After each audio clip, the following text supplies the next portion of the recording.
Hello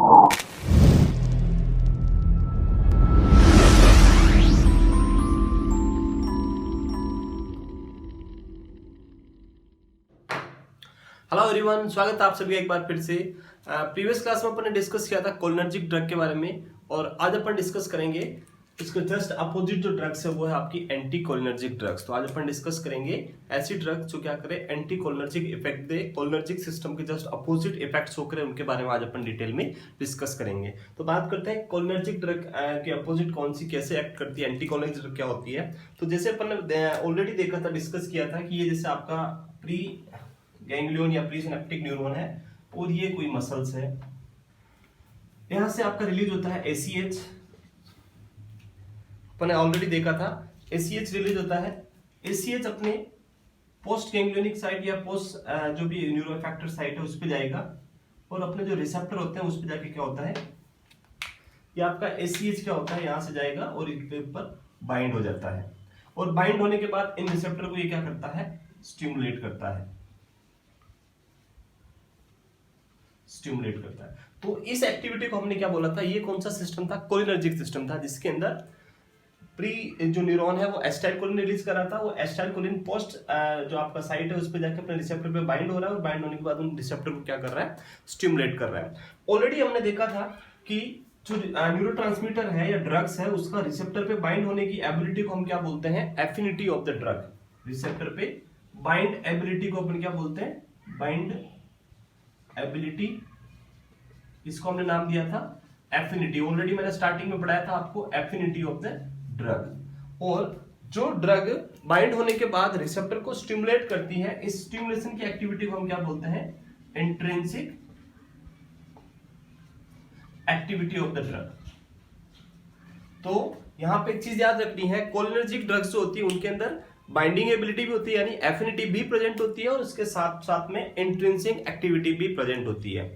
अब अपन बात करते हैं एंटी कोलिनर्जिक ड्रग की। एंटी कोलिनर्जिक ड्रग क्या करती है, एंटी कोलिनर्जिक ड्रग क्या करेगी, एंटी कोलिनर्जिक ड्रग आपके इस रिसेप्टर पे जाके बाइंड होगी और रिसेप्टर पे बाइंड होने के बाद इनको स्टिमुलेट नहीं होने देगी, इनको क्या कर देगी, बाइंड होके स्टिमुलेशन के लिए ब्लॉक कर देगी, स्टिमुलेट नहीं होने देगी। तो उनको अपन क्या बोलेंगे, एंटी कोलिनर्जिक ड्रग। तो एंटी कोलिनर्जिक ड्रग क्या करती है, बाइंड तो होती है यानी बाइंड एबिलिटी इनमें प्रेजेंट होती है यानी एफिनिटी प्रेजेंट होती है एंटी कोलिनर्जिक ड्रग में कोलिनर्जिक रिसेप्टर के लिए, बट ये कोलिनर्जिक रिसेप्टर को स्टिमुलेट नहीं कर पाती है यानी इंट्रिंसिक एक्टिविटी इनके अंदर एब्सेंट होती है। तो ऐसी ड्रग जो बाइंड होती है बट रिसेप्टर को या कोलिनर्जिक रिसेप्टर को स्टिमुलेट नहीं करती है उसको अपन क्या बोलेंगे, anti cholinergic drugs.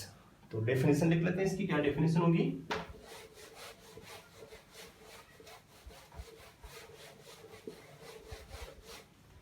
Anti cholinergic drug क्या होगी, anti cholinergic drug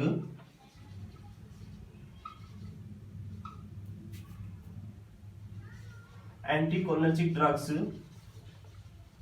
bind with cholinergic receptor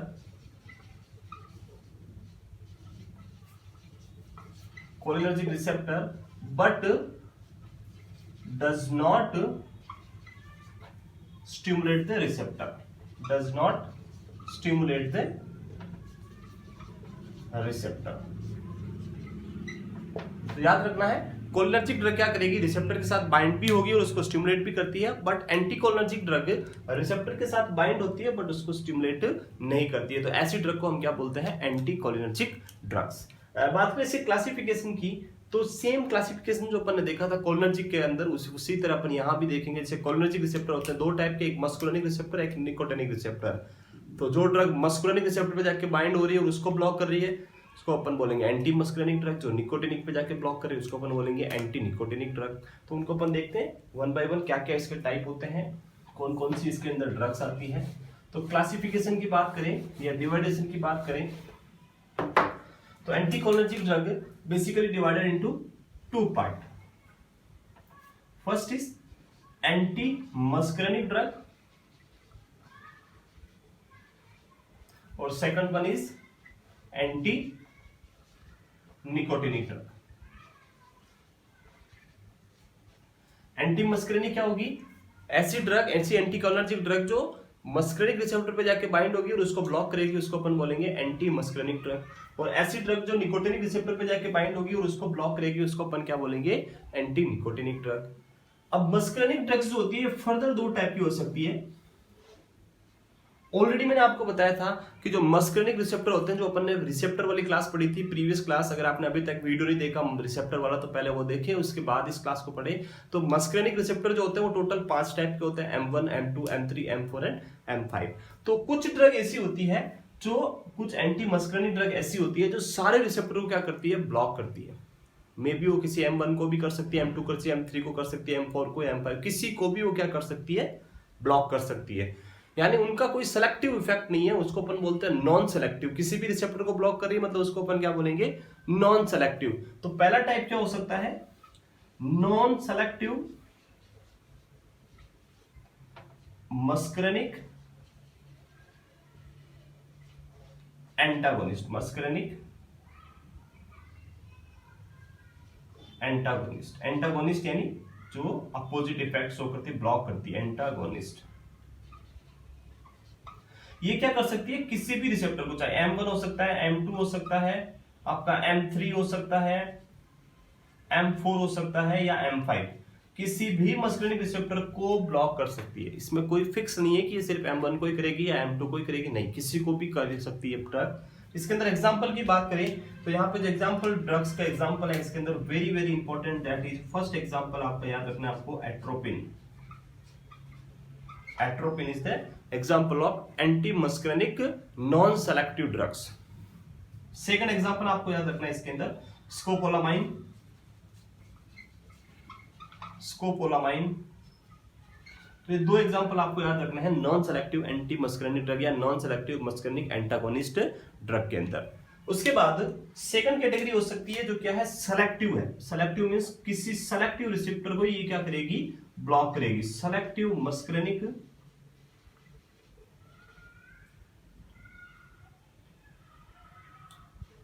मस्कुलिनिक antagonist.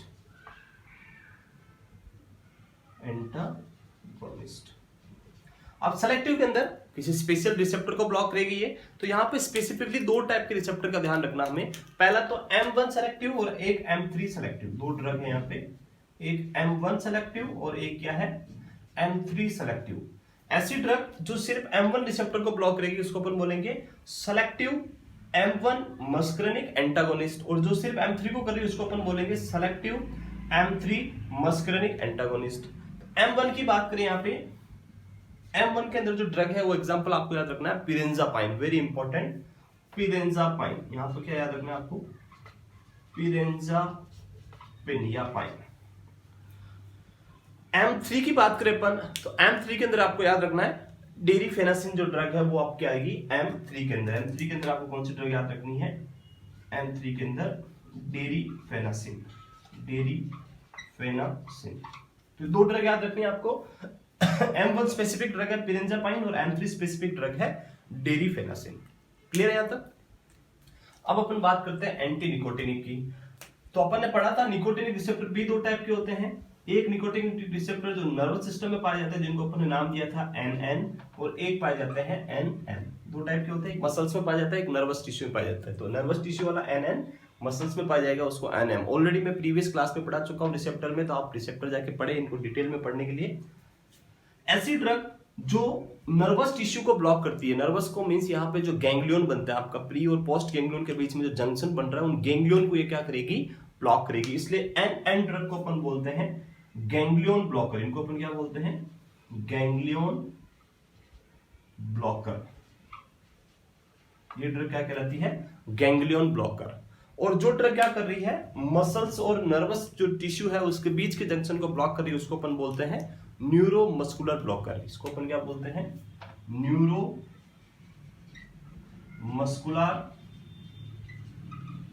Blocker.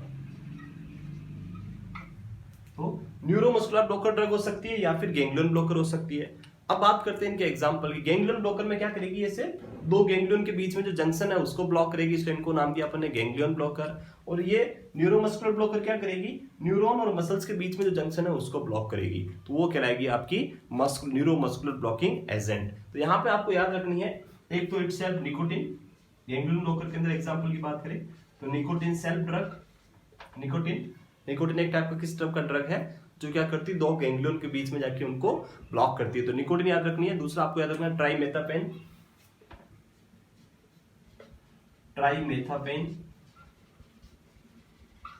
ये दो ड्रग याद रखनी है आपको गैंग्लियन ब्लॉकर में। इधर अपन बात करें न्यूरोमस्कुलर ब्लॉकर के अंदर, तो यहां आपको याद रखनी है सक्सिनाइल कोलिन,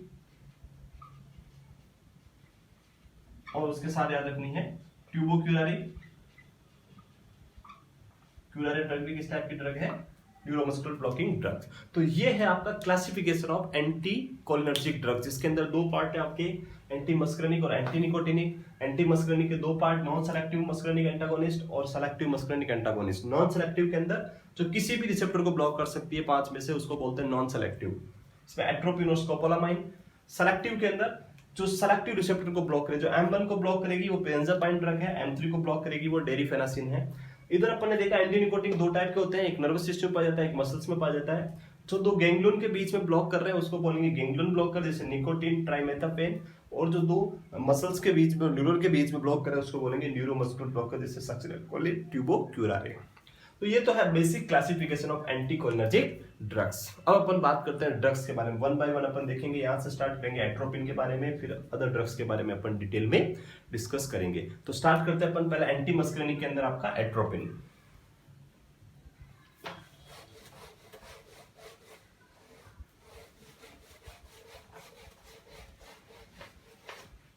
सबसे पहले अपन बात करेंगे तो आपका एंटी मस्करनिक है, एंटी मस्करनिक।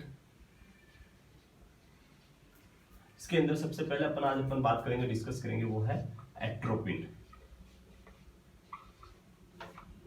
एट्रोपिन की बात करेंगे तो एट्रोपिन ड्रग की बात करें, एट्रोपिन एक प्लांट से लिया गया ड्रग्स है, प्लांट से डेरिवेटिव है, प्लांट से मिलता है पे।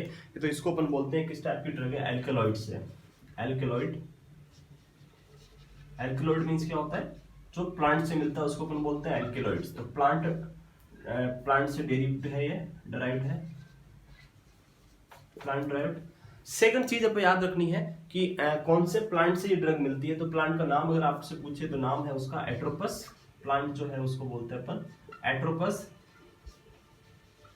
बेलाडोना, एट्रोपस बेलाडोना प्लांट का नाम है, एट्रोपस बेलाडोना प्लांट। एट्रोपस बेलाडोना की बात करें कि इसका नाम एट्रोपस बेलाडोना क्यों रखा गया, ऐसा क्या रीजन है कि इसका नाम क्या रखा गया, एट्रोपस बेलाडोना। तो एट्रोपस बेलाडोना की बात करें, एट्रोपस जो वर्ड है उसका मीनिंग होता है गॉड होता है, ग्रीक गॉड होता है, जिसका नाम है एट्रोपस। एट्रोपस क्या है, एक ग्रीक गॉड है, और वो क्या गॉड मतलब कभी भी आपकी लाइफ को खत्म कर सकता है, डेथ जिससे हो सकती है, ऐसा भगवान को अपन मानते हैं, वो कभी भी डेथ दे सकता है। तो इस ड्रग को एट्रोपस नाम इसलिए रखा क्योंकि इसकी टॉक्सिसिटी होगी तो उसकी वजह से भी आदमी में क्या हो सकती है, टॉक्सिसिटी की वजह से कभी कभी डेथ भी हो सकती है। और यहाँ पे भी एट्रोपस जो गोल्ड का नाम है, वो गोल्ड भी क्या कर सकते हैं, डेथ दे सकते हैं। इसलिए इसको नाम कंपेयर किससे किया, एट्रोपस को एट्रोपिन ड्रग से, क्योंकि एट्रोपिन की टॉक्सिसिटी से क्या हो सकता है, डेथ हो सकती है। तो एट्रोपस का मीनिंग तो क्या है, यहाँ पे गोल्ड है, एट्रोपा जो आपका गोल्ड है एट्रोपस, उसके बारे में। और बेलाडोना की बात करें तो बेलाडोना का मीनिंग होता है ब्यूटीफुल लेडी। बेलाडोना का मीनिंग क्या होता है, ब्यूटीफुल लेडी। तो बेलाडोना वर्ड क्यों रखा गया, इसका मीनिंग ब्यूटीफुल लेडी क्यों रखा, उसका क्या रीजन था। तो उसका रीजन ये था कि प्रीवियसली टाइम में क्या करते थे, पुराने टाइम में जो लेडीज होती थी वो क्या करती थी, जो आपका एट्रोपिन ड्रग या एट्रोपस बेलाडोना जो प्लांट है, इस प्लांट का जो एट्रैक्स जो आपका एक्सट्रैक्टर होता था, लिक्विड फॉर्म जो होती थी, उसको क्या करती थी, इंजेस्ट करती थी। और उसको इंजेस्ट करने से क्या होता था, लेडीज का जो प्यूपिल्स है वो क्या हो जाते थे, डायलेट हो जाते थे। और प्यूपिल डायलेशन की बात करें तो प्यूपिल डायलेशन एक इंडिकेट करता है फीमेल की ब्यूटी को, कि अगर किसी का प्यूपिल डायलेटेड है तो उनको क्या लगता है कि वो क्या लग रही है, मोर ब्यूटीफुल लग रही है। तो अपने प्यूपिल को डायलेट करने के लिए और अपने आप को ब्यूटीफुल दिखाने के लिए लेडीज क्या करती थी, एट्रोपिन के या एट्रोपस बेलाडोना का जो एक्सट्रेक्ट होता था या म्यूकस जो लिक्विड फॉर्म होता था उसको इंजेस्ट करती थी।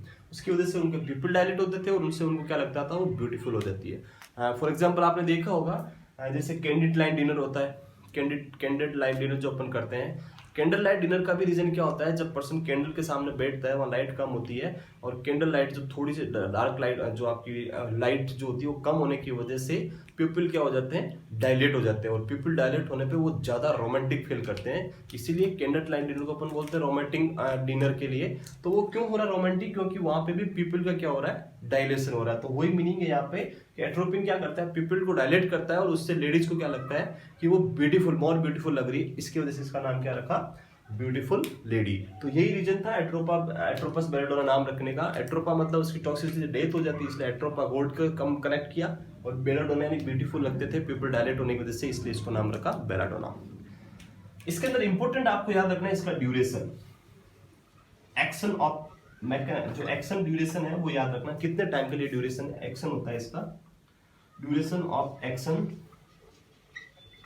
ड्यूरेशन की बात करें तो इसका जो एक्शन है वो around up to 4 hours, up to 4 hours. सिर्फ कितने टाइम के लिए होता है, up to 4 hour when administered systemically.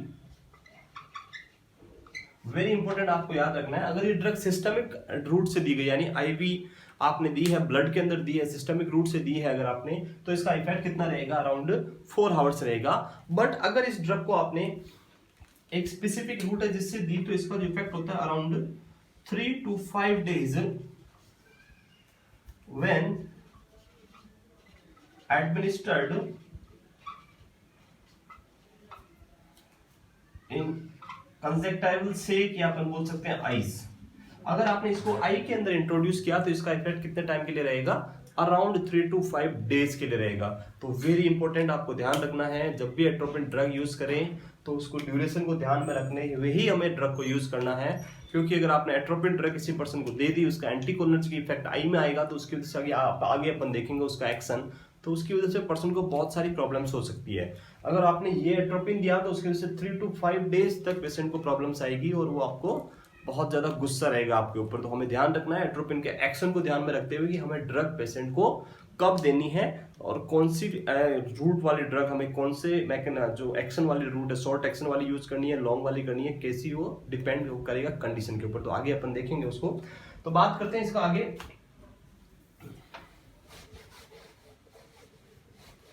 Next बात करते हैं इसका action on body organ, action of atropine on body organ. Atropine का बॉडी के ऑर्गन पे क्या एक्शन होता है। तो सबसे पहले अपन बात करेंगे आई के ऊपर, action of atropine on body parts या ऑर्गन। और सबसे पहले अपन बात करेंगे आई की।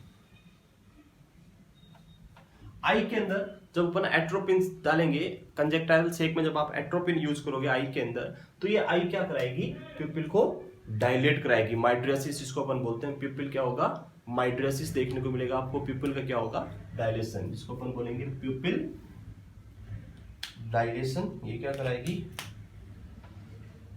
पिपिल डायलेशन। अब ये पिपिल डायलेशन क्यों हो रहा है, इसका क्या रीजन है। अगर अपन बात करें आई के स्ट्रक्चर्स की, ये आपका जो पिपिल है, ये पिपिल है बीच में, और ये कॉर्निया जो पार्ट है, पिपिल इसके बीच में आपको दिख रहा होगा। तो इस पिपिल का जो साइज है वो डिपेंड करता है दो टाइप की जो आपकी मसल्स है या जो पिपिलाई है, दो टाइप की पिपिलाई उनके ऊपर। एक पिपिलाई होती है जिसको अपन बोलते हैं स्फिंक्टर पिपिलाई और दूसरी होती है डायलेटर पिपिलाई। दो टाइप की पिपिलाई है। पहली कौन सी है, ये है आपकी डायलेटर पिपिलाई, यानी ये क्या करेगी, इसको डायलेट कराने का काम करेगी। डायलेटर पिपिलाई, ये कौन सी है आपकी डायलेटर पिपिलाई, इनको अपन क्या बोलेंगे, डायलेटर पिपिलाई। और दूसरी पिपिलाई होती है जो होती है क्या करती है आपकी, इसको कॉन्स्ट्रिक्ट कराने का काम करती है, उसको अपन बोलेंगे, ये पिपिलाई है आपकी स्फिंक्टर पिपिलाई, इनको अपन क्या बोलेंगे, sphincter pupillae. Sphincter, SPHIN sphincter pupillae. Dilator pupillae क्या करा रही है? प्यूपिल को डायलेट करवा रही है, और स्फिंक्टर प्यूपिलाई क्या करवा रही है? प्यूपिल को कॉन्स्ट्रिक्ट करवा रही है। अब जो डायलेटर प्यूपिलाई होती है, ये जो प्यूपिलाई डायलेटर प्यूपिलाई है, इनकी जो सप्लाई होती है, नर्व सप्लाई की बात करें, जो यहाँ रिसेप्टर पाए जाते हैं, इसके अंदर पाया जाता है alpha adrenergic receptor. Alpha adrenergic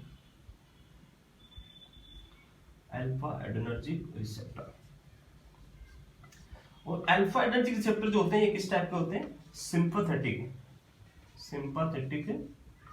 receptor. ये सिंपैथेटिक एक्शन होता है इनका। एक्शन कौन सा है इसका? सिंपैथेटिक। और जो दूसरा है आपका स्फिंक्टर प्यूपिलाई, ये स्फिंक्टर प्यूपिलाई सप्लाई होती है भाई, ये किसके थ्रू सप्लाई होती है? M3 receptor. इनको कौन सप्लाई करता है? M3 receptor. और M3 यानी मस्करनिक, और मस्करनिक मतलब कोलिनर्जिक रिसेप्टर। और कोलिनर्जिक रिसेप्टर मतलब सिस्टम कौन सा है यहाँ पे? पैरासिम्पैथेटिक। तो ये होती है आई के अंदर प्यूपिल की साइज पे कि कौन कौन कंट्रोल करता है इनको। पहला सिंपैथेटिक सिस्टम जो किसके थ्रू कंट्रोल करता है? अल्फा एड्रेनर्जिक रिसेप्टर को। और दूसरा है M3 रिसेप्टर जो पैरासिम्पैथेटिक के थ्रू कंट्रोल कर रहा है। स्फिंक्टर प्यूपिलाई किसके लिए रिस्पॉन्सिबल है? प्यूपिल कॉन्स्ट्रिक्शन के लिए। डायलेटर प्यूपिलाई प्यूपिल को डायलेट करने के लिए। अब होता क्या है, नॉर्मली अगर अपन देखें तो जो M3 रिसेप्टर या जो पैरासिम्पैथेटिक एक्शन है, वो एक्शन सिंपैथेटिक एक्शन के ऊपर ओवरकम करता है एक नॉर्मल पीपल के अंदर, नॉर्मल कंडीशन के अंदर। इसलिए नॉर्मल पर्सन का जो प्यूपिल्स रहता है वो थोड़ा नॉर्मल से कॉन्स्ट्रिक्टेड रहता है, नॉर्मल साइज से थोड़ा सा कॉन्स्ट्रिक्टेड रहता है। बट हम क्या कर रहे हैं यहाँ पे? कौन सी ड्रग दे रहे हैं अपन? Anticholinergic drug. ये एंटीकोलिनर्जिक ड्रग क्या करती है? इस M3 रिसेप्टर को क्या करेगी? ब्लॉक करेगी। एंटीकोलिनर्जिक ड्रग क्या करेगी? M3 रिसेप्टर को ब्लॉक करेगी। और जब M3 रिसेप्टर ब्लॉक हो जाएगा तो स्फिंक्टर प्यूपिलाई जो है वो क्या हो जाएगी? रिलैक्स हो जाएगी। और स्फिंक्टर प्यूपिलाई जब रिलैक्स हो जाएगी तो जो प्यूपिल कॉन्स्ट्रिक्शन हो रहा था वो ऑटोमेटिकली क्या हो जाएगा? रिलैक्स होके डायलेट हो जाएगा। क्योंकि स्फिंक्टर प्यूपिलाई रिलैक्स हो गई, लेकिन अभी भी डायलेटर प्यूपिलाई अपना एक्शन कर रही है, क्योंकि अपन ने सिंपैथेटिक को ब्लॉक नहीं किया। तो सिंपैथेटिक के अंदर प्यूपिल क्या होगा? डायलेट होगा, पीपल के अंदर प्रेशर लगेगा बाहर की तरफ और पीपल क्या हो जाएगा? डायलेट हो जाएगा। तो यही रीजन होता है कि पीपल किसकी वजह से डायलेट होता है? जब अपन क्या देते हैं, कोई भी एंटीकोलिनर्जिक ड्रग देते हैं तो उसकी वजह से क्या हो सकता है? पीपल डायलेट हो सकता है। यहां पे एक चीज और ध्यान रखनी है, अगर अपन एंटीकोलिनर्जिक ड्रग ना देके अगर अपन alpha adrenergic receptor stimulant drug दें, जो क्या करे? अल्फा एड्रेनर्जिक को स्टिमुलेट करे, ब्लॉक नहीं करे, क्या करे? स्टिमुलेट करे। यानी एड्रेनर्जिक अगोनिस्ट ड्रग अगर किसी पर्सन को अपन दें तो वो भी क्या कर सकती है? जब एड्रेनर्जिक रिसेप्टर स्टिमुलेट होगा तो ज्यादा पीपल डायलेट होगा, उसकी वजह से भी पीपल क्या हो सकता है? डायलेट हो सकता है। तो अगर हमें पीपल को डायलेट करना तो यहाँ पर दो रूट से कर सकते हैं। पहला तो है कि आप डायलेटर प्यूपिलाई स्फिंक्टर प्यूपिलाई को ब्लॉक कर दो। दूसरा रूट है कि आप इसको ब्लॉक नहीं करना है तो आप इसको स्टिमुलेट कर दो, डायलेटर प्यूपिलाई को स्टिमुलेट कर दो। तो किसी भी रूट से हम इसको क्या कर सकते हैं? डायलेट करवा सकते हैं। तो अपन यहाँ कौन सी पढ़ रहे हैं? एंटीकोलिनर्जिक। एंटीकोलिनर्जिक किसको ब्लॉक कर रही है? M3 रिसेप्टर को।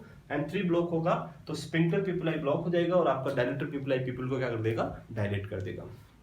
तो पहला क्या सिम्टम देखने को मिलेगा आपको? प्यूपिल डायलेशन। दूसरे सिम्टम की बात करें, सेकंड सिम्टम आपको मिलेगा यहाँ पे वेरी इंपॉर्टेंट, जब अपन पेशेंट को एंटीकोलिनर्जिक ड्रग देंगे तो एंटीकोलिनर्जिक ड्रग कोलिनर्जिक रिसेप्टर को बाइंड कर रही है और कोलिनर्जिक रिसेप्टर सेकेंडरी पाए जाते हैं आपके आई के अंदर। और अगर अपन बात करें तो आपकी जो सीलियस मसल है, सीलिया जो है, उसके अंदर भी क्या पाए जाते हैं? आपके M3 रिसेप्टर पाए जाते हैं। कहाँ पाए जाते हैं? सीलिया के अंदर भी क्या पाए जाएंगे? M3 receptor. और जब अपन एंटीकोलिनर्जिक ड्रग देंगे तो ये सीलिया के अंदर जो M3 रिसेप्टर है इसको भी क्या कर देंगे? ब्लॉक कर देंगे। और जब M3 रिसेप्टर सीलिया के अंदर ब्लॉक हो जाएंगे तो सीलियस मसल जो है वो प्रॉपर अपना फंक्शन नहीं कर पाएगी। सीलियस मसल क्या हो जाएगी? पैरालाइज हो जाएगी। और सीलियस मसल से पैरालाइज होगी तो इसको अपन क्या बोलेंगे? साइक्लोप्लेजिया। साइक्लोप्लेजिया यानी paralysis of ciliaris. Paralysis of ciliaris is known as cycloplegia. तो साइक्लोप्लेजिया क्यों हो रहा है? क्योंकि M3 रिसेप्टर सीलिया के अंदर जो था वो ब्लॉक हो गया, उसकी वजह से जो मसल्स है वो पूरी तरह से पैरालाइज हो गई। अब जब साइक्लोप्लेजिया हो जाएगा, मसल्स पैरालाइज हो जाएगी। साइक्लोप्लेजिया यानी क्या है? पैरालिसिस ऑफ सीलियस या सीलिया।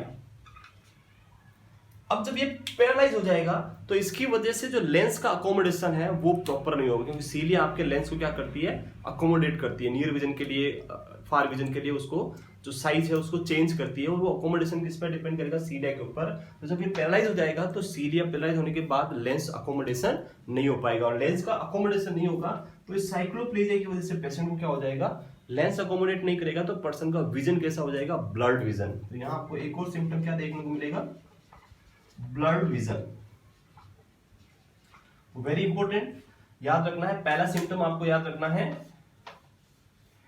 एट्रोपिन का पहला एक्शन क्या था, प्यूपिल डायलेशन, और दूसरा एक्शन क्या है आपका, ब्लर्ड विजन। ब्लर्ड विजन क्यों हो रहा है, क्योंकि सीलिया पैरालाइज हो गया, उसकी वजह से लेंस पूरी तरह से अकोमोडेट नहीं कर पा रहा, और अकोमोडेट नहीं करे तो आपका विजन क्लियर नहीं होगा, इसकी वजह से आपको क्या देखने को मिलेगा, ब्लर्ड विजन।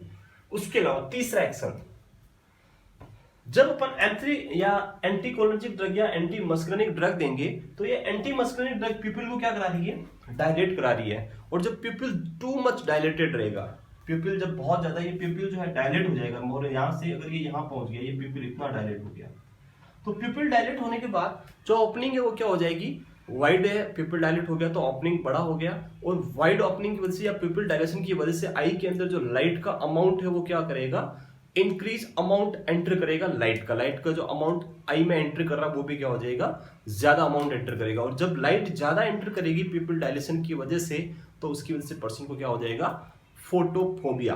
तो एक और इंपॉर्टेंट सिम्टम आपको क्या याद रखना है कि प्यूपिल डायलेशन की वजह से क्या हो सकता है पर्सन को, फोटोफोबिया।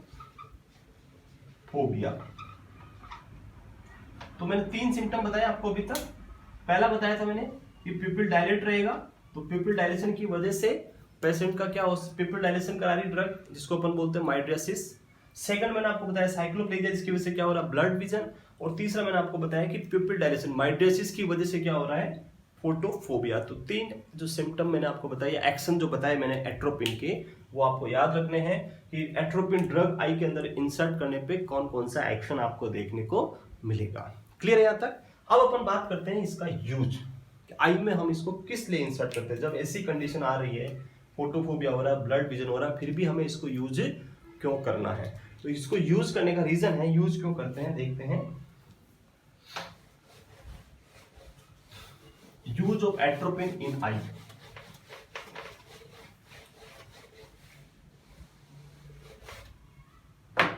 Use of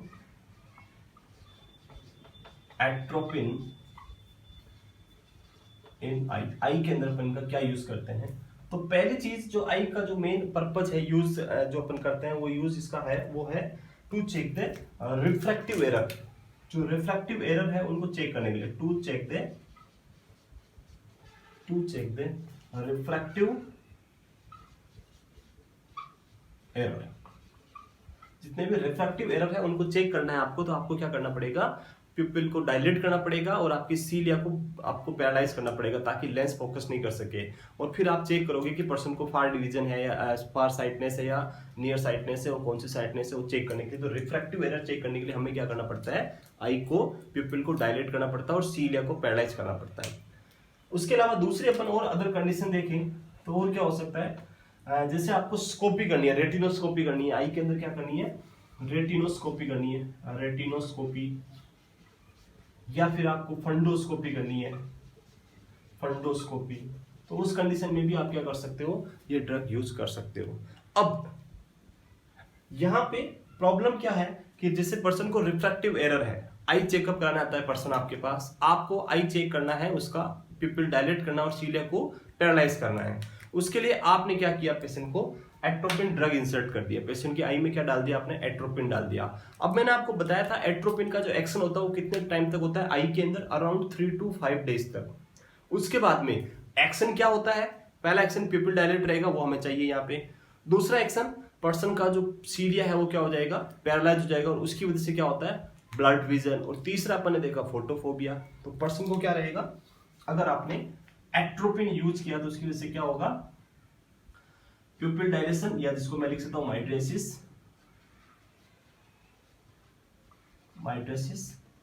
प्यूपिल dilation. उसके अलावा सेकंड अपन ने बात किया प्यूपिल डायलेशन के बाद ब्लड विजन, और तीसरा आपका फोटोफोबिया। फोटोफोबिया, ये तीनों कंडीशन आपको एट्रोपिन जब अपन आई के अंदर डालेंगे तो देखने को मिलेगा। अब अपने को चाहिए क्या, माइड्रेसिस चाहिए और आपका सीलियस जो है आपका पैरालाइज चाहिए यानी साइक्लोप्लेजिया चाहिए, लेकिन हमें रिफ्रैक्टिव एरर चेक करना है उसी टाइम चाहिए, लॉन्ग ड्यूरेशन के लिए नहीं चाहिए। अगर आपने एट्रोपिन डाल दिया तो पर्सन को 5 दिन तक फोटोफोबिया होगा, ब्लड विजन होगा, उसका प्यूपिल डायलेटेड रहेगा, पर्सन बहुत ज्यादा इरिटेट रहेगा, आप पे बहुत ज्यादा गुस्सा हो जाएगा। तो ऐसी कंडीशन में हमें ऐसी ड्रग आई के अंदर इंसर्ट करनी है जो एट्रोपिन कैटेगरी की हो, पर उसका जो एक्शन है वो क्या हो, शॉर्ट ड्यूरेशन के लिए हो। तो हम क्या करते हैं, ड्रग्स जो है इसके अंदर एट्रोपिन और उसके जो अदर कंपोनेंट्स होते हैं सिमिलर कैटेगरी के, वो भी आपको याद रखना है। यहाँ पे सबसे जो लॉन्गेस्ट एक्टिंग ड्रग है वो तो कौन सी थी आपकी, एट्रोपिन। उसके बाद में होमेट्रोपिन। ये जो मैं कैटेगरी लिख रहा हूं, ये कैटेगरी क्या है आपकी, इंक्रीज टू डिक्रीज। ये इनका जो एक्शन है वो क्या रहेगा, हाईएस्ट रहेगा, और इसका एक्शन क्या रहेगा, धीरे धीरे कम होता जाएगा। तो याद रखना है एट्रोपिन का एक्शन सबसे ज्यादा है। साइक्लोपेंटोलेट,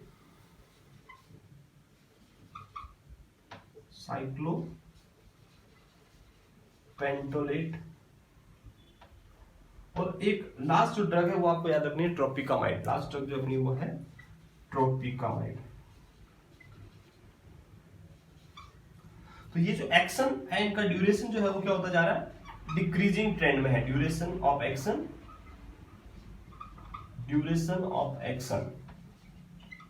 ये क्या है, डिक्रीज हो रहा है। इसका एक्शन लॉन्गेस्ट एक्टिंग है, वेरी लॉन्ग एक्टिंग ड्रग है। ये लॉन्ग एक्टिंग ड्रग है, ये मॉडरेट एक्टिंग ड्रग है, और ये क्या है, शॉर्ट एक्टिंग ड्रग है। तो इसका जो ड्रग का एक्शन है वो क्या है, बहुत ही शॉर्ट ड्यूरेशन के लिए होता है, 15 to 30 मिनट के लिए शॉर्ट ड्यूरेशन के लिए होगा।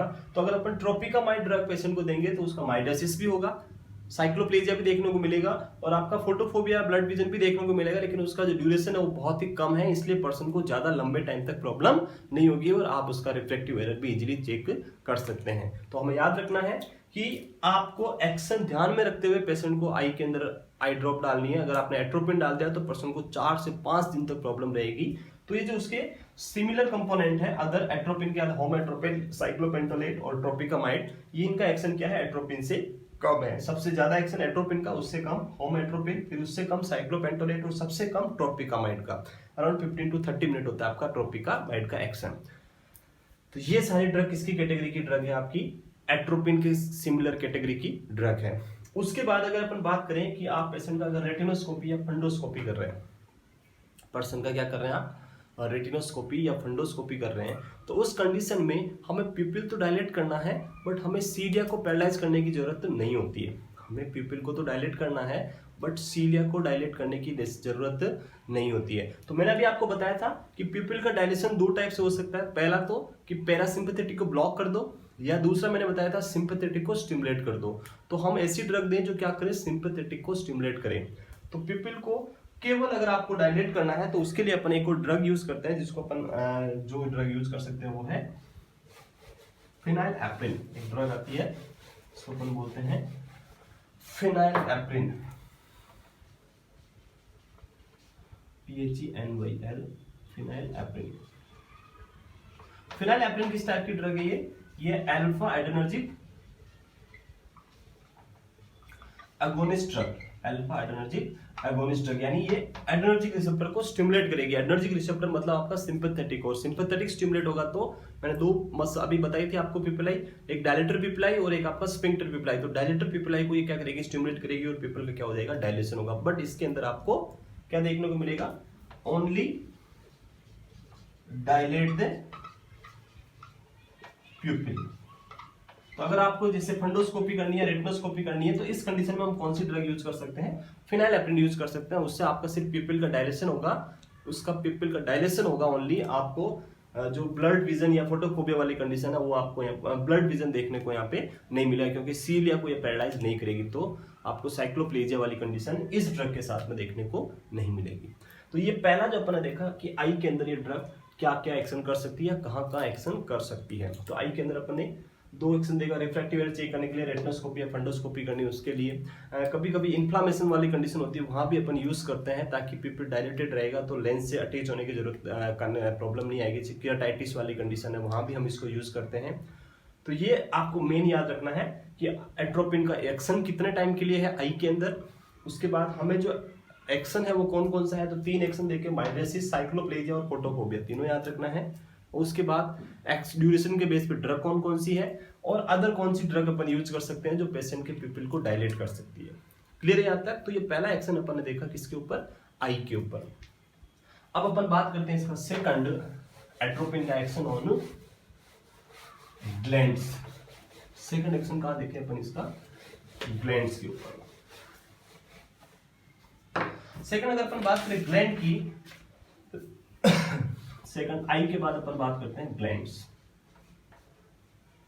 तो ग्लैंड्स की बात करें तो ग्लैंड का भी जो सप्लाई होती है वो किसके थ्रू होती है, आपकी पैरासिम्पैथेटिक सप्लाई होती है M3 रिसेप्टर के थ्रू। ग्लैंड में भी कौन सा रिसेप्टर होगा आपका, M3 रिसेप्टर, और ये पैरासिम्पैथेटिक होता है। और पैरासिम्पैथेटिक से क्या होती है, ग्लैंड अपना सिक्रेशंस करती है। तो जब M3 रिसेप्टर, ये कौन सा है, पैरासिम्पैथेटिक, और पैरासिम्पैथेटिक से क्या रिलीज करती है, अपने सिक्रेशंस। तो अगर अपन पर्सन की ग्लैंड में M3 रिसेप्टर को एंटीकोलिनर्जिक ड्रग देके ब्लॉक कर दें, जब अपन इस M3 रिसेप्टर को ब्लॉक करेंगे तो ग्लैंड का जो पैरासिम्पैथेटिक एक्शन था वो भी क्या हो जाएगा, ब्लॉक हो जाएगा। और पैरासिम्पैथेटिक ब्लॉक होगा तो उसके कंपेयर में सिंपैथेटिक क्या हो जाएगा, उसके ऊपर ओवरकम कर जाएगा, और जो बॉडी के सिक्रेशंस जितने भी हो रहे हैं ये सारे सिक्रेशंस क्या हो जाएंगे, डिक्रीज हो जाएंगे। और सिक्रेशंस डिक्रीज होंगे तो स्पेसिफिकली हम स्टार्ट करते हैं आई से। तो आई के अंदर क्या होगा, ड्राइनेस ऑफ आई देखने को मिलेगी आपको। ग्लैंड के सिक्रेशंस कम होंगे तो क्या होगा, dryness of eye. Dryness of eye के बाद माउथ की बात करें तो लैक्रिमल सिक्रेशन, जो आपकी लैक्रिमल ग्लैंड है वो भी सप्रेस हो जाएगी, तो डिक्रीज ड्राइनेस ऑफ आई को अपन बोलते हैं जीरो ऑप्थेल्मिया। इसको अपन क्या बोलते हैं, ड्राइनेस ऑफ आई को जीरो ऑप्थेल्मिया। और ड्राइनेस ऑफ माउथ को अपन क्या बोलते हैं, जीरोस्टोमिया, जीरोस्टोमिया। उसके अलावा रेस्पिरेटरी सिक्रेशन से वो भी क्या हो जाएंगे, पर्सन के रेस्पिरेटरी सिक्रेशंस भी डिक्रीज हो जाएंगे, decrease respiratory secretion. Respiratory secretion decrease होने के बाद अगर अपन बात करें तो जो आपकी स्वेट ग्लैंड है उसके सिक्रेशंस भी क्या हो जाएंगे, डिक्रीज हो जाएंगे। स्वेट ग्लैंड की स्वेटिंग कम होगी तो उसको अपन बोलते हैं anhidrosis, decrease sweating. Decrease sweating को हम क्या बोलते हैं, एनहाइड्रोसिस, एनहाइड्रोसिस। तो ये कुछ एक्शंस जो है आपको याद रखना है इस ड्रग का, कि ग्लैंड के ऊपर क्या क्या इफेक्ट दिखाती है। ग्लैंड के अंदर सारा क्या करेगी, सिक्रेशंस को कम करेगी, जैसे आई के अंदर जीरोप्थेल्मिया, माउथ के अंदर जीरोस्टोमिया, रेस्पिरेटरी सिक्रेशंस को भी कम कर देगी, और उसके अलावा आपका स्वेटिंग को भी क्या करेगी, ये ड्रग कम कर देगी। तो ये सारा तो अपन ने देखा। उसके अलावा जीआईटी के सिक्रेशंस भी, आपके जो ओरल सिक्रेशंस या जीआईटी सिक्रेशन वो भी कम हो जाएंगे। तो इस ड्रग का जो पर्पज है और क्या कर सकती है, डिक्रीज जीआईटी या जीआईटी को मैं आपको सेपरेटली आगे बताऊंगा। तो ये सारा इसका एक्शन है। इन एक्शन के बेस पे अगर अपन बात करें तो इसको हम कहां कहां यूज कर सकते हैं, यूज इन सारे एक्शन में हम इसको कहां यूज कर सकते हैं। अगर आपसे यूज पूछा जाए तो फॉर एग्जांपल जैसे कुछ पेशेंट होते हैं जैसे रेस्पिरेटरी सिक्रेशन और उसके साथ में decrease nasal secretion, decrease nasal secretions. तो कुछ पेशेंट होते हैं जिनको क्या हो जाता है, बहुत ज्यादा सिक्रेशन आता है, जिसको अपन बोलते हैं राइनाइटिस, इन्फ्लामेशन ऑफ, जो आपका राइनाइटिस हो गया, अगर बहुत ज्यादा सिक्रेशंस आ रहे हैं तो राइनाइटिस के अंदर जो सिक्रेशंस इंक्रीज हुए उनको डिक्रीज करने के लिए हम इसका स्प्रे फॉर्म क्या यूज कर सकते हैं, एट्रोपिन का स्प्रे फॉर्म। किस कंडीशन में यूज कर सकते हैं, जो नेजल सिक्रेशंस है उनको डिक्रीज करने के लिए हम क्या कर सकते हैं, एट्रोपिन का स्प्रे फॉर्म यूज कर सकते हैं। किस कंडीशन में, राइनाइटिस। तो कुछ बेनिफिशियल इफेक्ट भी है कि राइनाइटिस के अंदर अपन क्या यूज कर सकते हैं, इसको यूज कर सकते हैं। उसके अलावा अपन ने बात किया कि ये रेस्पिरेटरी सिक्रेशंस को कम कर रही है, जीआईटी सिक्रेशंस को कम कर रही है। तो पोस्ट ऑफ पेशेंट जो आफ्टर सर्जरी जो पेशेंट को या ड्यूरिंग सर्जरी एस्पिरेट होने के चांसेस रहते हैं उनको कम करने के लिए भी हम प्री ऑप में क्या दे सकते हैं, पेशेंट को ये ड्रग दे सकते हैं, जिससे उसको एस्पिरेशन होने के चांसेस क्या हो जाएंगे, कम हो जाएंगे। तो क्या क्या कर सकते हैं अपन, प्री ऑप पेशेंट, जैसे पेशेंट को ईसीटी करने जा रहे हैं आप, तो ECT करने से पहले आपने दे दिया एट्रोपिन, तो उससे सारे सिक्रेशंस कम हो जाएंगे, तो एस्पिरेशन के चांसेस कम रहेंगे। या और कोई मेजर सर्जरी करने जा रहे तो उससे पहले आपने दे दिया, तो वहां पे भी उसके जो एस्पिरेशन के चांसेस होंगे वो सारे क्या हो जाएंगे, कम हो जाएंगे। तो उस कंडीशन में भी अपन क्या कर सकते हैं, ये ड्रग एट्रोपिन यूज कर सकते हैं। तो ये से पहला था आई के ऊपर, दूसरा अपन ने देखा ग्लैंड के ऊपर। नेक्स्ट अपन बात करते हैं थर्ड जो इसका मैकेनिज्म है या थर्ड जो कंडीशन है वो है कि ये क्या करती है, आपकी जो क्यूटेनियस ब्लड वेसल्स होती है उनको वेसोडाइलेशन करती है। मैकेनिज्म इसका अननोन है, बट थर्ड जो एक्शन है वो आपको याद रखना है कि ये ड्रग क्या करती है, क्यूटेनियस ब्लड वेसल्स को, थर्ड आपको याद रखना, ड्रग सीवियर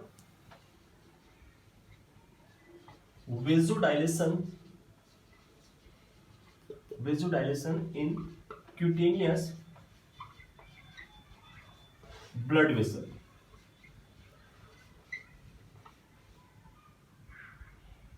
और जब क्यूटेनियस ब्लड वेसल्स डायलेट हो जाएगी तो वहां पे क्या हो जाएगा, बहुत ज्यादा ब्लड एक्यूमुलेट हो जाएगा। और जब ज्यादा ब्लड एक्यूमुलेट हो जाएगा तो पर्सन कैसा कलर, जो रेड पर्सन जो है वो कैसा दिखेगा, फेस रेड कलर का दिखेगा। तो पर्सन कैसा दिखेगा, यहाँ आपको रेड कलर का फेस कैसा दिखेगा, पर्सन का रेड फेस, या बॉडी के ऊपर उसको कलर कैसा दिखेगा, आपको रेड कलर दिखेगा। तो ये भी आपको याद रखना है, ये ड्रग क्या करती है, क्यूटेनियस ब्लड वेसल्स को सीवियरली वेसोडाइलेशन करती है, उससे ब्लड एक्यूमुलेट हो जाएगा और उसकी वजह से पर्सन का जो फेस है वो कैसा हो जाएगा, रेड हो जाएगा। इसका जो मैकेनिज्म ऑफ एक्शन है या कोज है वो अभी तक अनआइडेंटिफाई है, कैसे हुआ अभी तक अननोन है, पता नहीं चला है कैसे हो रहा है। बट ये आपको याद रखना है कि एट्रोपिन की वजह से, इसको अपन बोलते हैं कभी कभी एट्रोपिन फ्लश, रेड फेस होता है, इसको अपन कभी कभी क्या बोलते हैं, एट्रोपिन फ्लश। एट्रोपिन फ्लश होने की वजह से पर्सन कैसा हो गया, रेड हो गया। तो एट्रोपिन फ्लश पूछ ले तो क्या है, रेड कलर का दिखना क्या कहलाएगा, एट्रोपिन फ्लश। उसके बाद नेक्स्ट अपन बात करते हैं रेस्पिरेटरी सिस्टम के ऊपर, इसका इफेक्ट। रेस्पिरेटरी सिस्टम के ऊपर अपन बात करें तो रेस्पिरेटरी सिस्टम के अंदर क्या होता है, ऑलरेडी मैंने आपको बताया अभी, रेस्पिरेटरी सिस्टम में रेस्पिरेटरी सिस्टम ऑलरेडी मैंने आपको बताया, पहली चीज तो कि क्या करेगी, डिक्रीज सिक्रेशन, सारे सिक्रेशन को क्या करेगी, डिक्रीज करेगी। और सेकंड थिंग क्या होती है कि जो आपकी ब्रोंकल्स मसल्स है वहां पे भी क्या पाया जाता है, M3 रिसेप्टर पाया जाता है, वो ब्लॉक हो जाएंगे तो मसल्स के अंदर क्या हो जाएगा, सिंपैथेटिक स्टिमुलेशन होगा और आपका मसल्स क्या हो जाएगी, डायरेक्ट हो जाएगी, जिसको अपन बोलेंगे bronchospasm, broncho not spasm, broncho dilation, इसको अपन क्या बोलेंगे, broncho dilation, broncho dilation.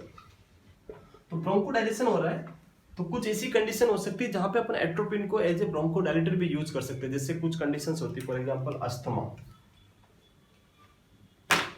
Asthma वाली कंडीशन में हम क्या कर सकते हैं, इस ड्रग को यूज इन अस्थमा। आप अस्थमेटिक पेशेंट के अंदर एट्रोपिन यूज करोगे, उससे क्या होगा, ब्रोंकोडायलेशन होगा, और ब्रोंकोडायलेशन होगा तो पर्सन का जो ब्रीथिंग डिफिकल्टी हो रही है वो क्या हो जाएगी, कम हो जाएगी। तो एज ए अस्थमेटिक पेशेंट में हम इसको ब्रोंकोडायलेटर के रूप में भी यूज करते हैं एट्रोपिन को। उसके अलावा कभी कभी इसके अंदर क्वेश्चन आता है कि एट्रोपिन का जो एक्शन है उसके कंपेयर में एक नई ड्रग है, सेम कैटेगरी की ड्रग है, बट ड्रग कौन सी है, अदर ड्रग है जो अस्थमेटिक पेशेंट में ज्यादा इफेक्टिव है, तो वो ड्रग अपन यहाँ यूज कर सकते हैं। वो ड्रग है आपकी इप्राट्रोपियम। एक और नई ड्रग जो है वो है इप्राट्रोपियम। ड्रग कौन सी है, इप्राट्रोपियम। ये इप्राट्रोपियम एट्रोपिन कैटेगरी की ड्रग है, एट्रोपिन, बट इसका जो इफेक्ट है वो कंपेयर टू एट्रोपिन ज्यादा बेटर होता है इन अस्थमा। तो अस्थमा के अंदर अगर आपको पूछ ले तो कौन सी ड्रग यूज करते हैं अपन, ब्रोंकोडायलेशन के लिए ipratropium drug is use as the bronchodilator in asthmatic patient. तो याद रखना आपको, इप्राट्रोपियम यूज करते हैं अपन अस्थमा में, ये किसका सब एट्रोपिन का ही टाइप है ये इप्राट्रोपियम। ओके, नेक्स्ट अपन बात करते हैं जीआईटी के अंदर, गैस्ट्रोइंटेस्टाइनल सिस्टम। जीआईटी के अंदर ये क्या करेगी ड्रग, एट्रोपिन ड्रग जाके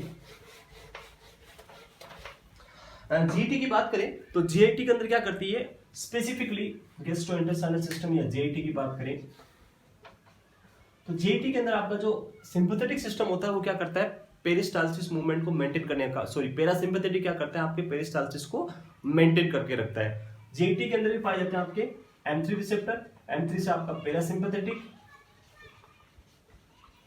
और पैरासिम्पैथेटिक की वजह से क्या हो रहा है, आपका पेरिस्टाल्सिस मूवमेंट हो रहा है, पेरिस्टाल्सिस मेंटेन हो रहा है। अब आपने क्या दिया पेशेंट को, M3 ब्लॉकर ड्रग दिया, आपने M3 रिसेप्टर को ब्लॉक कर दिया तो पैरासिम्पैथेटिक डिक्रीज हो जाएगा, और पैरासिम्पैथेटिक डिक्रीज हो तो पेरिस्टाल्सिस से वो भी क्या हो जाएंगे, डिक्रीज हो जाएंगे। और इसकी वजह से हम इस ड्रग को कैसे यूज कर सकते हैं, used as the anti spasmodic, use as the anti spasmodic. हम इसको कैसे यूज कर सकते हैं, एंटी स्पाज्मोटिक के रूप में यूज कर सकते हैं। उससे क्या होगा, पेशेंट का जो स्पाज्म है वो क्या हो सकता है, इस ड्रग की वजह से एट्रोपिन यूज करने से कम हो सकता है। उसके अलावा हम इसको और क्या यूज कर सकते हैं,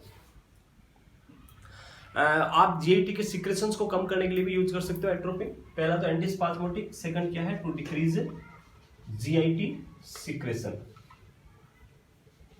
और जीआईटी सिक्रेशन में specifically HCl secretion, HCl secretion जैसे पेप्टिक अल्सर हो रखा है पर्सन को, तो पेप्टिक अल्सर में HCl सिक्रेशन को हमें क्या करना होता है, ब्लॉक करना होता है। अगर आपको HCl सिक्रेशन को ब्लॉक करना है तो उसके लिए आपको क्या करना पड़ेगा, यहाँ एक स्पेसिफिक टाइप का रिसेप्टर पाया जाता है, इसको अपन बोलते हैं M1 रिसेप्टर। इसमें कौन सा पाया जाता है, M1 रिसेप्टर। और M1 रिसेप्टर को ब्लॉक करने के लिए जो स्पेसिफिक ड्रग मैंने आपको बताई थी, ऑलरेडी आपको बताया था मैंने, वो थी पिरेंजापाइन। तो यहाँ हम कौन सी ड्रग यूज करते हैं, pirenzepine is used as a M1 receptor blocker है, और ये क्या करेगी, HCl के सिक्रेशन को डिक्रीज कर देगी। तो ये ड्रग मोर इफेक्टिव है HCl सिक्रेशन को डिक्रीज करवाने में, पिरेंजापाइन कंपेयर टू एट्रोपिन। तो अगर आपको as a anti spasmodic effect चाहिए तो आप कौन सी यूज करोगे यहाँ पे, एट्रोपिन। और अगर आपको कौन सा इफेक्ट चाहिए, M1 रिसेप्टर को ब्लॉक करके आपको HCl का सिक्रेशंस कम कराना है, तो आप कौन सी ड्रग यूज करोगे, यहाँ पे पिरेंजापाइन ड्रग अपन यहाँ पे यूज करेंगे। तो ये किसके अंदर इफेक्ट है, आपका जीआईटी के अंदर। नेक्स्ट अपन बात करते हैं, अगला जो सिस्टम है आपका वो है यूरिनरी ब्लैडर की बात करें। ब्लैडर के अंदर इसका क्या इफेक्ट रहेगा, यूरिनरी ब्लैडर।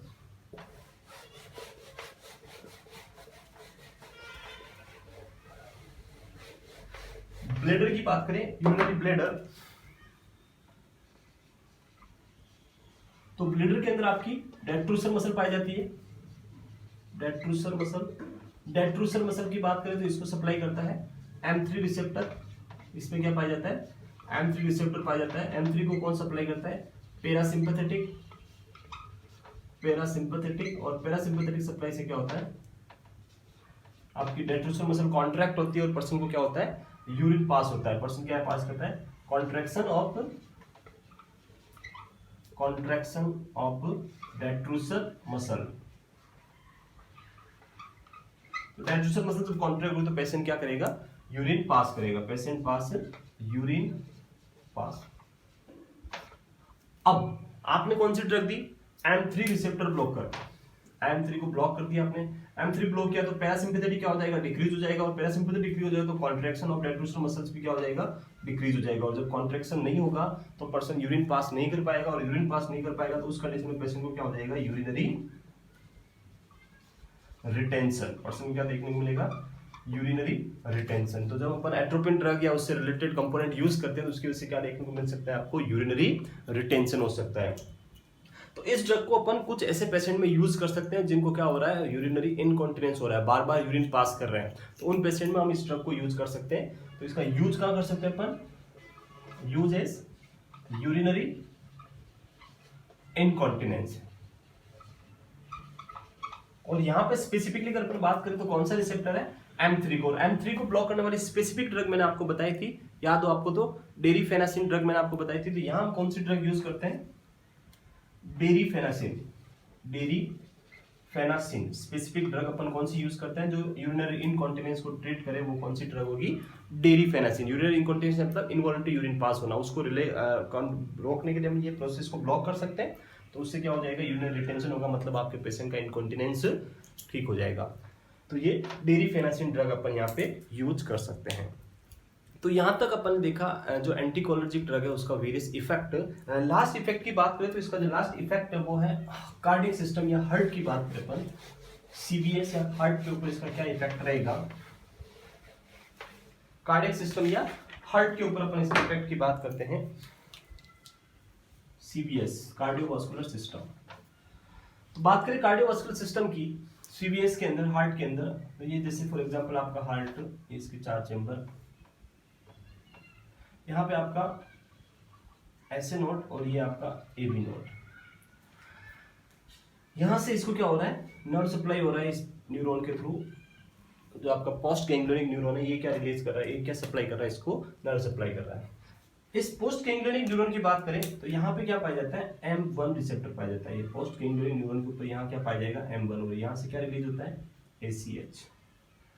बात करें इस हार्ट के अंदर, तो हार्ट के अंदर जो AB नोड होती है, याद रखना आपको, यहाँ पे कौन सी नोड है ये, AB नोड। इस AB नोड के अंदर कौन से रिसेप्टर पाए जाते हैं, M3 रिसेप्टर। AB नोड के अंदर क्या होंगे, M3 रिसेप्टर होंगे। ये M3 रिसेप्टर इसको यहां से कौन सप्लाई करेगा, ये सप्लाई कर रहा है M3 रिसेप्टर को। अब होता क्या है, नॉर्मली क्या होता है, जैसे ही आपका ACH यहां से रिलीज होता है, ACH रिलीज होकर अपने मस्कुलिनिक रिसेप्टर पे बाइंड होगा, और मस्कुलिनिक रिसेप्टर पे जब बाइंड होगा एसिटाइलकोलिन ACH, तो वहां पे जो आपका हार्ट की जो रेट है वो क्या रहेगी, इसको जब क्या करेगा, एसिटाइलकोलिन जाके इसको बाइंड होगा, और बाइंड होने के बाद उसकी जो एक्टिविटी है उसको क्या कर देता है, ये ब्लॉक कर देता है, और एक्टिविटी रिसेप्टर की ब्लॉक हो जाएगी। तो हार्ट रेट क्या रहेगी, यहाँ पे कंडक्शन जो है SA नोड से AB नोड से जो कंडक्शन हो रहा है वो कंडक्शन क्या हो जाएगा, स्लो हो जाएगा। और कंडक्शन जब स्लो होगा तो पेशेंट को क्या रहेगा, जो हार्ट रेट है वो थोड़ी नॉर्मल या उससे कम रहेगी पैरासिम्पैथेटिक के अंदर। बेसिकली सिंपल से तरीके में वापस मैं आपको एक्सप्लेन करता हूँ। यहाँ पे क्या है, M1 रिसेप्टर प्रेजेंट है। M1 क्या करता है, कंट्रोल द ACH रिलीज। ये किसको कंट्रोल करता है, ACH रिलीज को कौन कंट्रोल करता है, M1 रिसेप्टर। यानी इसको अपन बोल सकते हैं auto inhibitory receptor, auto inhibitory receptor. यानी ये क्या करता है, ACH के प्रोडक्शन को कंट्रोल करके रखता है। अगर यहाँ से ACH ज्यादा प्रोड्यूस हो गया तो ज्यादा पैरासिम्पैथेटिक स्टिमुलेट होगा और हार्ट रेट बहुत ज्यादा कम हो जाती है पर्सन की। तो सिंपल वर्ड में कि ACH को कंट्रोल करने वाला रिसेप्टर कौन है, M1। ये ACH को कंट्रोल करता है, इसकी वजह से ACH का अमाउंट नॉर्मल अमाउंट या उससे कम ही सीक्रेट होता है। ये ACH जाता है हार्ट के अंदर, मस्कुलिनिक रिसेप्टर पे बाइंड होगा, और आपका जो कंडक्शन है उसको क्या करेगा, कम करेगा, उससे हार्ट रेट क्या रहेगी, नॉर्मल या उससे कम रहेगी। अब अपन ने कौन सी ड्रग दी, एट्रोपिन। पेशेंट को आपने कौन सी ड्रग दी, एट्रोपिन। ये एट्रोपिन ड्रग क्या करेगी, इस ड्रग के डोज डिपेंडेंट याद रखना है आपको, पहला लो डोज पे और दूसरा नॉर्मल या मॉडरेट डोज पे। मॉडरेट, दो कंडीशन याद रखनी है आपको। पहला, अगर आपने एट्रोपिन का लो डोज दिया तो क्या होगा, एट्रोपिन का जो लो डोज है, ये लो डोज क्या करता है, इस M1 को ब्लॉक कर देता है। एट्रोपिन का लो डोज क्या करता है, M1 को ब्लॉक करता है। जब M1 ब्लॉक होगा, एट्रोपिन का लो डोज किसको ब्लॉक कर रहा है, M1 को ब्लॉक कर रहा है, और M1 किसको कंट्रोल कर रहा है, ACH रिलीज को। तो अब M1 ब्लॉक हो जाएगा तो ACH का रिलीज है वो अनकंट्रोल्ड हो जाएगा, और यहां से बहुत ज्यादा एक्सेसिव क्या रिलीज होगा, एसिटाइलकोलिन रिलीज होगा। और जब बहुत ज्यादा एक्सेसिव एसिटाइलकोलिन रिलीज होगा तो बहुत ज्यादा पैरासिम्पैथेटिक स्टिमुलेट हो जाएगा, और पैरासिम्पैथेटिक ज्यादा स्टिमुलेट होगा तो पर्सन की हार्ट रेट क्या हो जाएगी, डिक्रीज हो जाएगी। तो जब अपन लो डोज पे एट्रोपिन देते हैं तो ये क्या कोज करवाएगा पेशेंट के अंदर, ब्रेडिकार्डिया। वेरी इंपॉर्टेंट याद रखना है कि जब भी आप एट्रोपिन दे रहे हो, अगर उसकी लो डोज है तो उसकी वजह से पेशेंट को क्या हो जाएगा, ब्रेडिकार्डिया होगा। और ब्रेडिकार्डिया क्यों हो रहा है, ड्यू टू कि आपने क्या किया, M1 रिसेप्टर को ब्लॉक कर रही है लो डोज पे, उसकी वजह से ACH का रिलीज अनकंट्रोल्ड हो जाएगा, उसकी वजह से ACH एक्सेसिव रिलीज होगा, और एक्सेसिव रिलीज होगा तो M3 जो पैरासिम्पैथेटिक है ज्यादा स्टिमुलेट होगा, और उसकी वजह से पेशेंट को क्या हो जाएगा, ब्रेडिकार्डिया हो जाएगा। लेकिन अगर आपने मॉडरेट डोज पे पेशेंट को ये ड्रग दी है तो मॉडरेट डोज क्या करती है, इस M3 को ब्लॉक कर देती है। मॉडरेट डोज क्या करती है, M3 को। अब भले ही ये M1 ब्लॉक है और ज्यादा ACH आएगा, बट जब M3 रिसेप्टर ही ब्लॉक है तो ACH अपने मस्कुलिनिक रिसेप्टर पे बाइंड नहीं हो पाएगा, और बाइंड नहीं होगा तो पेशेंट को एक्टिविटी, जो हार्ट रेट कम हो रहा था वो हार्ट रेट कम नहीं होगा, उसकी वजह से हार्ट रेट क्या हो जाएगा आपका, इंक्रीज हो जाएगा। तो मॉडरेट डोज पे क्या आएगा पेशेंट का, टेकीकार्डिया। वेरी इंपॉर्टेंट, आपको ये याद रखना है कि टेकीकार्डिया देखने को मिलेगा अगर आपने नॉर्मल या मॉडरेट डोज दी और लो डोज दिया तो पेशेंट को क्या होगा, ब्रेडिकार्डिया। इसी की वजह से अपन पोस्ट ऑप पेशेंट की बात करें तो पोस्ट ऑप पेशेंट के अंदर भी हम इस ड्रग को यूज करते हैं, एट्रोपिन को। वो अपन अगले लेक्चर में बात करेंगे। तो यहाँ तक अपन ने देखा एट्रोपिन के इफेक्ट के बारे में कि एट्रोपिन कैसे कैसे कौन कौन से बॉडी पार्ट पे क्या क्या इफेक्ट दिखाता है। स्पेसिफिकली आपको याद रखना है आई के अंदर जो मैंने आपको इफेक्ट दिखाए उनके बारे में, बहुत ही इंपॉर्टेंट है आई के अंदर, जिसमें 3 इफेक्ट अपन ने देखा था। पहला अपन ने देखा था माइड्रेसिस, पिपल डायलेशन, दूसरा अपन ने देखा साइक्लोप्लेजिया, उसकी वजह से ब्लड विजन, और तीसरा अपन ने देखा माइटोसिस की वजह से एक्सेसिव लाइट एंटर करेगी, उसकी वजह से पेशेंट को क्या हो जाएगा, फोटोफोबिया। तो ये सब था जो एंटीकोलिनर्जिक ड्रग है उसकी फर्स्ट ड्रग एट्रोपिन के बारे में। अब नेक्स्ट जो अदर ड्रग्स और है स्कोपोलामाइन और अदर ड्रग, उनके बारे में हम नेक्स्ट वीडियो में, और सेकंड कैटेगरी आपकी जो एंटी निकोटिन ड्रग है उनके बारे में अपन डिटेल में नेक्स्ट वीडियो में स्टडी करेंगे। तो यहाँ तक आप कंटिन्यू स्टडी करते रहें, वीडियो को ज़्यादा से ज़्यादा शेयर करें, चैनल को ज़्यादा से ज़्यादा शेयर करें, सब्सक्राइब करें। Thank you.